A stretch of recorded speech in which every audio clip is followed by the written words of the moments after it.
So the thing that's interesting but also tricky with drums and rhythm is the coordination that comes with different genres. It takes some adjustment.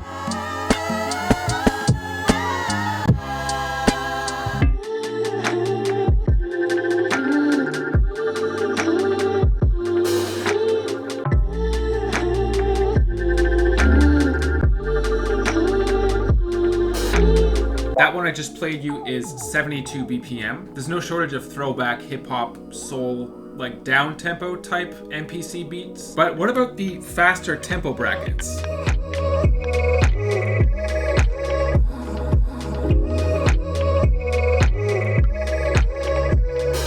It's just a completely different feel and genre now, so I've had to adapt the rhythm and intonation that I'm playing with, which is exactly what we'll be getting into. But right before getting into that, today's sponsor is DistroKid. They are a music distribution platform and they have this feature called Distro Lock, which stops people from stealing your music essentially. More on that later in the video. Another kind of random side note here, you might realize that there's something plugged into the USB port in the back of the MPC One. I knew that it was there, but I didn't know it was able to charge your iPhone, so that's what I'm doing right now.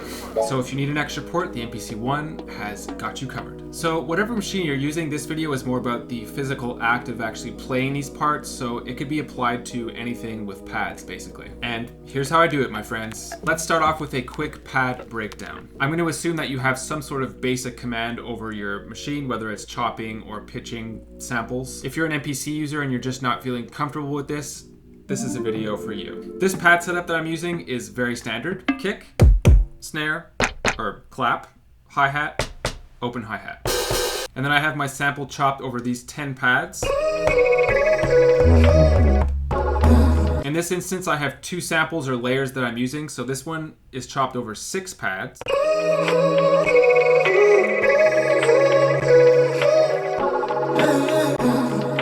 I have a second one which is lower frequencies, chopped over these 4 pads here. Let's hear them together.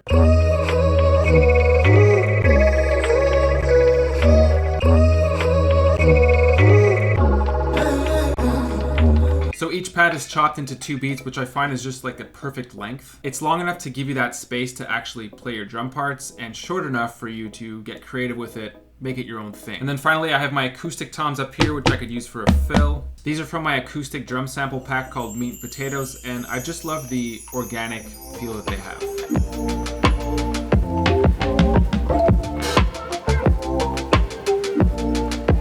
So that's the pad setup. Let's break down the actual playing technique. So we'll be piecing this all together one piece at a time. We're not just working with drums, we're combining samples and drums together, right? So if at any point you feel like you're having an issue, just take a step back and get comfortable with that part. Let's start with the kick sample, which is playing 4 on the floor.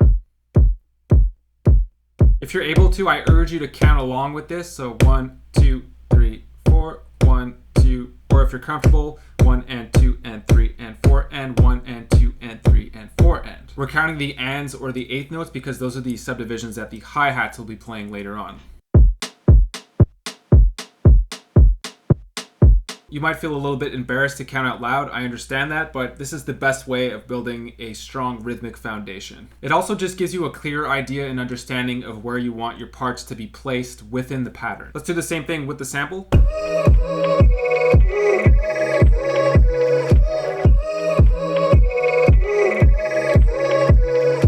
This is the foundational part of the pattern. So what about the snare drum, which is also foundational? In this case, you're using the same wrist movement, but you're splitting kick and snare between your middle finger, so this one, and your index finger. So here's the drums. So my index is alternating between the 2 pads. 3, 4, 1, 2, 3, 4, 1, 2, 3, 4, 1, 2, 3, 4, 1. And so this leaves your right hand free to play samples.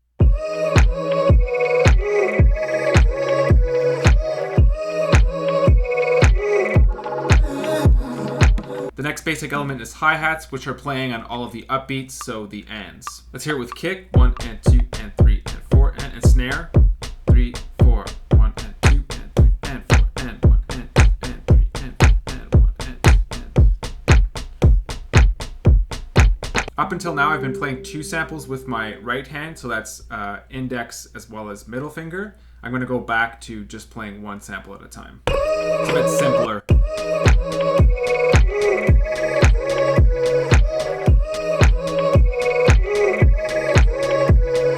If you're having trouble keeping track here, a good method is to isolate your hands apart. So your right hand would be doing this. 1 and 2 and 3 and 4 and 1 and 2 and 3 and 4 and 1 and 2 and 3 and 4 and 1 and 2 and 3. Your left hand is just playing this. 3, 4, 1, 2, 3, 4. Together I'm going to count at the same time.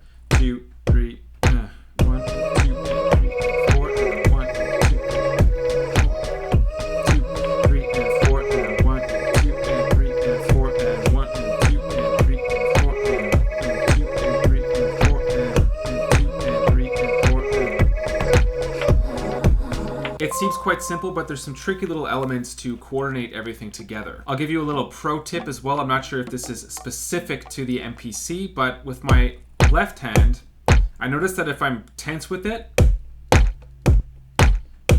I get little blips on the kick and the snare, and sometimes they sort of cancel each other out. So make sure you're nice and loose with your left hand. 3, 4, 1. And that seems to solve the problem. I hope this has been clear enough thus far. If you guys have any comments or suggestions, questions, make sure to leave those in the comment section. A lot of the content that I create is based off of what you guys want to learn about. That's actually one of my goals of this channel, to create an informative environment where we can learn about instruments like this together. We're actually going to switch this up to keep it interesting. We're going to go to a different pattern with a similar tempo. Yeah, I think it's this one. Yeah. So same thing, I'm doing it's the exact same technique, but just with a different sample.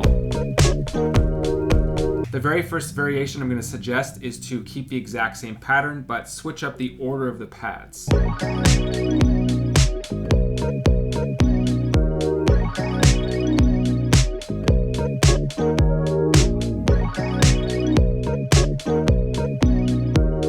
In this case, you're going to stumble upon variations that don't really work, but it's just about finding sequences that make sense. Option 2 is to subtract elements to add tension and release. Taking out a melodic pad is not really an option unless you're going for a drum break, so I would suggest either dropping kick or snare.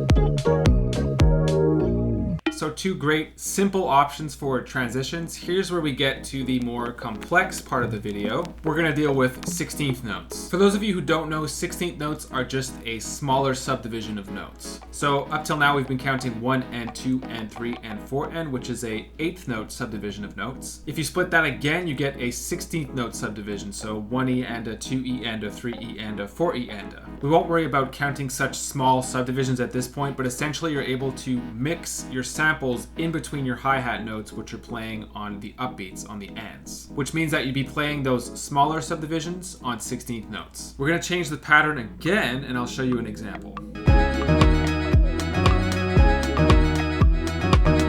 So my left hand is still doing the exact same thing. This here, 4, 1, 2. It's my right hand that's taking over. We'll start with just the regular, the way we've been playing it before. So it's quite square like this. 4, 3, 1.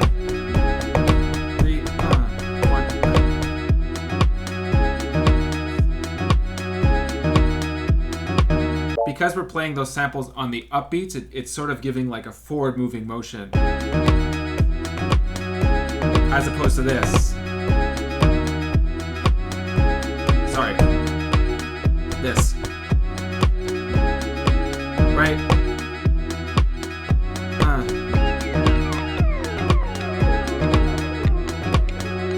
You're sort of doing these double strokes with your right hand in between the hi-hats. So let me just isolate that. There it is.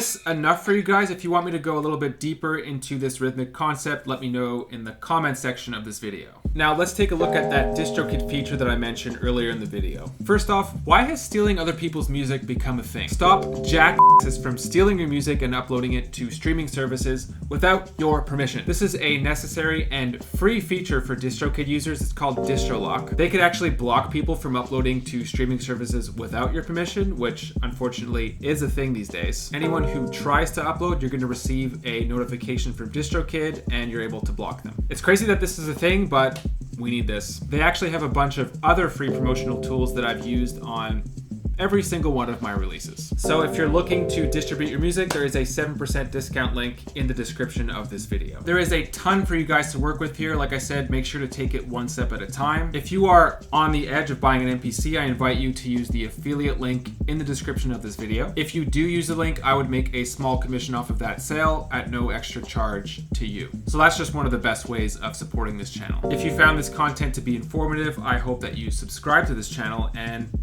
that's all I got for you guys today. Hopefully, I will see you soon.